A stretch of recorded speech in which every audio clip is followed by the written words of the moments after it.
Super டூப்பரான சில kitchen tips எல்லாம் இந்த வீடியோவில் பார்த்துடலாமா? இந்த மாதிரியான நிறைய டிப்ஸ் அண்ட் ட்ரிக்ஸ் பார்க்கறதுக்கு நம்மளுடைய சேனலை தொடர்ந்து ஃபாலோ பண்ணிக்கோங்க. ஸோ பச்சை மிளகாயெல்லாம் வாங்கி நம்ம ஸ்டோர் பண்ணுறோம் அப்படின்னா அது ரொம்ப நாள் ஃப்ரெஷ்ஷாக இருக்கிறதுக்கு இந்த ட்ரிக்கை யூஸ் பண்ணி பாருங்க. ஜஸ்ட் அது மேலே இருக்கிற காம்பை எல்லாத்தையுமே கிள்ளிட்டு அதை நல்ல ஒரு நியூஸ் பேப்பரில் சுற்றி ஃப்ரிட்ஜினுடைய டோரில் வச்சிட்டீங்க அப்படின்னா போதும். நீங்கள் ரிஸ்கே எடுக்க வேண்டாம், லாங் டைம் நீங்கள் ஸ்டோர் பண்ணிக்கலாம். மினிமம் 15 டேஸ் வரைக்கும் சூப்பராக இருக்கும், ஃப்ரெஷ்ஷாகவும் இருக்கும். உப்பு எல்லாம் நம்ம கொட்டி வைக்கிறோம் அப்படின்னா சில பேர் அதை சில்வர் பாக்ஸ்ல போட்டு வைப்பாங்க. கண்டிப்பா அந்த மிஸ்டேக்ஸை நம்ம பண்ணவே கூடாது. ஸோ சில்வர்ல நம்ம உப்பு கொட்டி வைக்கும் போது அதுல இருந்து ஒரு கெமிக்கல் ரியாக்ஷன் வரும். ஸோ அதனால நீங்க இந்த விஷயங்களை அவாய்ட் பண்ணிட்டு நல்ல ஒரு செராமிக் ஜாடி, அப்படி இல்லை அப்படின்னா ஒரு மண் பாத்திரத்திலேயோ பிளாஸ்டிக் டப்பாலையோ போட்டு வைங்க. அது ரொம்பவே சேஃபா இருக்கும். நீங்க கண்ணாடி கூட யூஸ் பண்ணலாம். அதே மாதிரி அஞ்சரை பெட்டியில மிளகாத்தூள், மல்லித்தூள், மஞ்சத்தூள் எல்லாம் கொட்டி வைக்கிற அதே கவுண்டர்ல ஒரு பாக்ஸ்ல நம்ம உப்பு ஸ்டோர் பண்ணி வைப்போம். அதுவுமே ரொம்ப தப்பான ஒரு விஷயம். நம்ம உப்புக்கு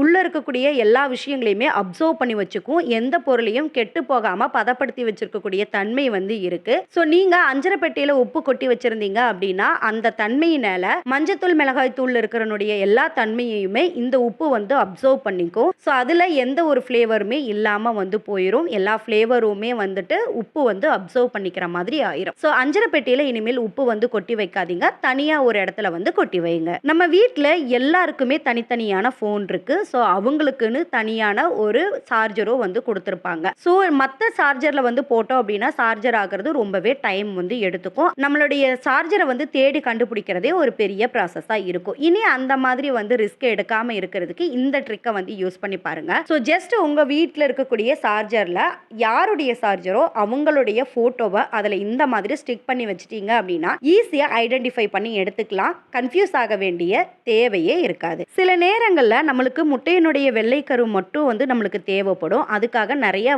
நம்ம ரிஸ்க் எடுத்துப்போம். ஸ்பூன்ல நம்ம எடுக்கிறோம் அப்படின்னா அந்த மஞ்சள் கரு உடஞ்சு மிக்ஸ் ஆயிரும் அதில். ஸோ இதை அவாய்ட் பண்ணிக்கிறதுக்கு இந்த ட்ரிக்கை யூஸ் பண்ணி பாருங்க. ஈஸியாக பிரிச்சிடலாம். ஸோ கீழே ஒரு பவுல் வச்சுட்டு இந்த மாதிரி சல்லடை கரண்டியை மேலே வச்சுக்கோங்க. இதுக்கு மேலே முட்டையை நீங்கள் உடச்சி ஊத்துனீங்க அப்படின்னா மஞ்சள் கரு மேலேயே தங்கிரும், வெள்ளைக்கரு மட்டும் பவுலில் உங்களுக்கு கிடைக்கும். ஸோ ஈஸியாக செப்பரேட் பண்ணிடலாம். ஒரு நாளுமே நம்ம சமையல் முடிச்சதுக்கு அப்புறமா நைட் டைம் நம்ம ஸ்டவ்வை க்ளீன் பண்ணி வச்சுட்டு போவோம். மார்னிங் நம்மளுக்கு அப்பதான் ஃப்ரெஷ்ஷாக ஒர்க்கு ஸ்டார்ட் பண்ணுறதுக்கு ஹெல்ப்ஃபுல்லாக இருக்கும். அப்படி நீங்கள் ஸ்டவ் க்ளீன் பண்ணினதுக்கு அப்புறமா உங்ககிட்ட பேபி ஆயில் இருந்துச்சு அப்படின்னு சொன்னால் மேலே லைட்டாக அப்ளை பண்ணியிருந்தீங்கன்னா போதும். சீக்கிரமாக துருப்பிடிச்சு போகாது, பார்க்கறதுக்கு பளிச்சுன்னு பளபளப்பாக இருக்கும். காய்கறி எல்லாம் நீங்கள் அறியறீங்க அப்படின்னு சொன்னால் ஒரு பிளேட் வச்சு அதில் எல்லாத்தையுமே கட் பண்ணி எடுத்து வைங்க. இப்படி பண்ணுறதுனால கவுண்டர் டாப் சீக்கிரமாக அழுக்காகாம எப்பவும் நீட் அண்ட் கிளீனா இருக்கும். சில நேரங்கள்ல நம்ம இந்த மாதிரி பிளேட் வைக்கிறதுக்கு பதிலா இந்த மாதிரி ஏதாவது ஒரு பாஸ்கெட் மாதிரி வச்சு இதுல நம்ம காய்கறிகளோ வெங்காயங்களோ ஒளிப்போம். இதனுடைய ஹோல்ஸ் பெருசா இருக்கிறதுனால மைனூட்டான குப்பைகள் எல்லாமே கவுண்டர் டாப்ல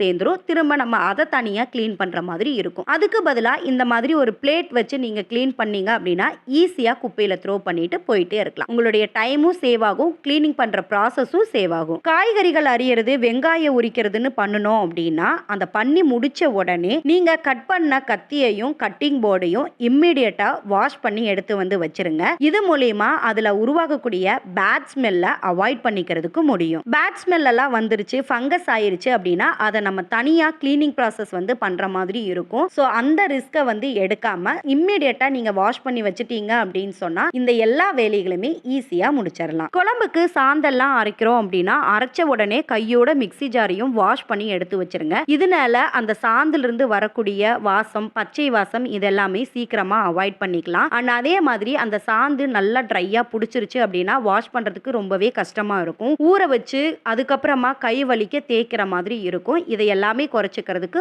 உடனே அதை வாஷ் பண்ணி கவுண்டர் டாப்ல கமத்திருங்க. நம்ம காய்கறிகள் எல்லாம் அரிஞ்சு நம்ம தண்ணியில போட்டு வைப்போம். ஸோ அது கருத்து போகாம இருக்கிறதுக்கு இந்த மாதிரி நியூ ட்ரிக்கை யூஸ் பண்ணி பாருங்க. ஸோ அரிசி கழுவுன தண்ணீர்ல வெஜிடபிள்ஸ் எல்லாத்தையுமே நீங்க கட் பண்ணி போட்டு வச்சீங்க அப்படின்னா அது ரொம்ப நேரம் ஃப்ரெஷ்ஷா இருக்கும், சீக்கிரம் கருத்து போகாமையும் இருக்கும். இது கத்திரிக்காய், உருளைக்கிழங்குன்னு மட்டும் இல்ல, எல்லா வகையான காய்கறிகளுமே இதை நீங்க அரிஞ்சு போட்டு வைக்கலாம். நீங்க சமைக்கிறதுக்கு முன்னாடியே நீங்க கட் பண்ணி வச்சீங்கன்னா கூட ரொம்ப நேரம் ஆனாலும் ஃப்ரெஷ்ஷா இருக்கும். உங்ககிட்ட ஃப்ரிட்ஜ் இல்ல, அப்படி இல்லைன்னா உங்க வீட்டில் இன்னைக்கு சடோனா இருக்கு அப்படின்னா உங்களுடைய வெஜிடபிள்ஸ் எல்லாத்தையுமே ரொம்ப ஃப்ரெஷ்ஷா இருக்கிறதுக்கு இந்த ட்ரிக்கை யூஸ் பண்ணி பாருங்க. ஜஸ்ட் நீங்க தண்ணி ஊத்தி வச்சிருக்கக்கூடிய இந்த மாதிரி அண்டா தட்டுக்கு மேல காய்கறிகளை எல்லாத்தையுமே பரப்பி பரப்பி வந்து வச்சிருங்க. அதுக்கு மேல ஒரு காட்டன் துண்டை நல்லா நினைச்சிட்டு கொஞ்சம் கூட அதுல தண்ணி இல்லாத அளவுக்கு நல்லா புழிஞ்சிட்டு அதுக்கு மேல வந்து போட்டு வச்சிட்டீங்க அப்படின்னா போதும். ரொம்பவே ஃப்ரெஷ்ஷா இருக்கும், வாடாது, வதங்காது, ரொம்ப நாள் ஸ்டோர் பண்ணிக்கலாம். தக்காளி எல்லாம் வெளியில வச்சிருந்தாலும் சரி, ஃப்ரிட்ஜில் வச்சிருந்தாலும் சரி, சீக்கிரமா கெட்டு போயிருதுன்னு ஃபீல் பண்ணிட்டு இருந்தீங்க அப்படின்னா இந்த ட்ரிக் மட்டும் போதும். ரொம்ப நாளுக்கு ஃப்ரெஷ்ஷா இருக்கும், சீக்கிரமா கெடவும் செய்யாது. தக்காளிகளை நீங்க எப்போ ஸ்டோர் பண்ணினாலும் சரி, அதை இந்த மாதிரி தலைகீழா கமுத்தி வச்சிட்டீங்க அப்படின்னா ரொம்ப நாளைக்கு ஃப்ரெஷ்ஷா இருக்கும். இது எல்லாமே சின்ன சின்ன மாற்றங்கள் மாதிரி தான் தெரியும், ஆனா நம்மளுக்கு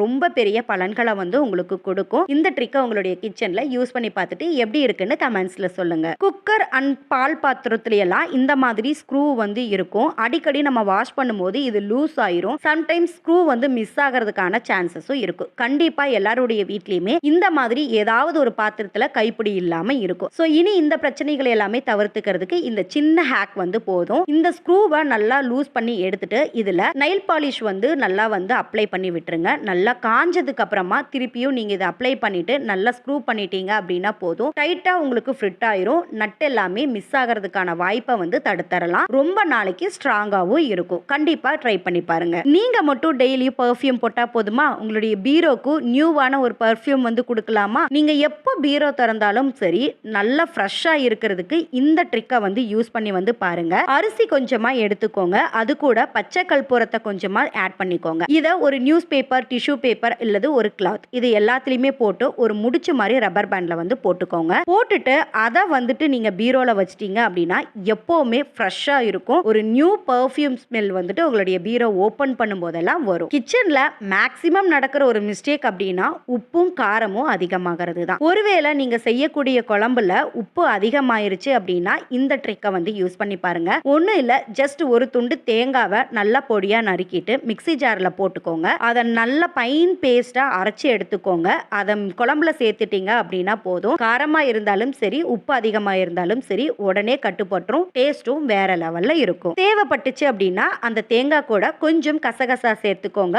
மனமும் சுவையும் சூப்பரா இருக்கும். சரி, இந்த டிப் வெஜ்ஜுக்கு ஓகே. நான்வெஜ்ல ஏதாவது உப்பு அதிகமாயிருச்சுன்னா என்ன பண்ணலாங்கிற ஒரு சந்தேகம் வரலாம். நீங்க ஒண்ணு இல்ல, அதே தேங்காய் ட்ரிக் தான். நீங்க அரைச்சு ஊத்துறதுக்கு பதிலா சின்ன சின்ன சில்லுகளா துண்டு மாதிரி கட் பண்ணிட்டு அதை வந்து கிரேவி ஆர் குழம்பு ரெண்டுலயுமே சேர்த்துட்டீங்க அப்படின்னா சாப்பிட்றதுக்கும் செம்ம டேஸ்டா இருக்கும். உங்களுடைய மிஸ்டேக்ஸையும் மறைச்சிரும். தேவைப்பட்டா அந்த நான்வெஜ் சமையலை இறக்கும் போது ஒரு ஸ்பூன் அளவுக்கு நல்லெண்ணெய் சேர்த்துக்கோங்க. வாசம் சூப்பரா இருக்கும், சுவையும் அருமையா இருக்கும். யாருக்கெல்லாம் நான்வெஜ் சாப்பிடும்போது இந்த மாதிரி இடையில நறுக்குன்னு தேங்காய் துண்டுகள் சாப்பிட்றதுக்கு பிடிக்கும்னு சொல்லுங்க. இந்த டிப்ஸ் எல்லாம் யூஸ்ஃபுல்லா இருந்துச்சு அப்படின்னா உங்க ஃப்ரெண்ட்ஸ் அண்ட் ஃபேமிலிக்கும் ஃபார்வர்ட் பண்ணிருங்க. தொடர்ந்து நம்மளுடைய சேனலை சப்ஸ்கிரைப் பண்ணி சப்போர்ட் பண்ணிக்கோங்க. ஸோ நெக்ஸ்ட் ஒரு வீடியோல பார்க்கலாம். பாய்.